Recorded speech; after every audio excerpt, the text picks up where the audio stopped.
প্রযুক্তি giant Microsoft ইসরায়েলের সেনাবাহিনীকে তাদের প্রযুক্তি ব্যবহারের অনুমতি বাতিল করেছে। জানা গেছে, এই প্রযুক্তি ব্যবহার করে ইসরায়েলি সেনারা গাজা ও পশ্চিম তীরে প্রতিদিন লাখ লাখ ফিলিস্তিনির ফোন কলের তথ্য সংগ্রহ করত।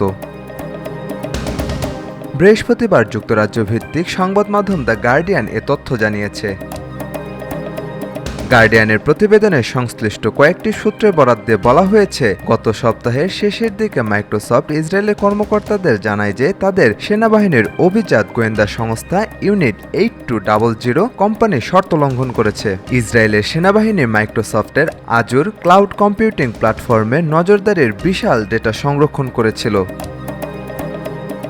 গত মাসে গার্ডিয়ান ইসরায়েলের সেনাবাহিনীর ইউনিট 8200 কর্তৃক মাইক্রোসফটের আজুর প্ল্যাটফর্ম ব্যবহার নিয়ে একটি অনুসন্ধানী প্রতিবেদন প্রকাশ করেছিল। ওই প্রতিবেদনের জেরে মাইক্রোসফট ইসরায়েল সেনাবাহিনীর গোয়েন্দা সংস্থাটির কিছু প্রযুক্তি ব্যবহারের অনুমতি বাতিল করল।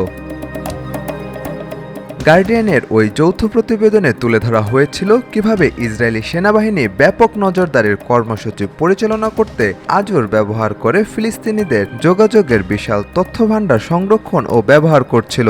ইসরায়েল ফিলিস্তিনি মালিকানাধীন সাময়িকী প্লাস 972 এবং হিব্রু ভাষার সংবাদ মাধ্যম লোকাল কল এর সঙ্গে যৌথভাবে ওই তদন্তটি করেছিল গার্ডিয়ান। সাজিদ আকরাম, সৌরভ, আজকাল।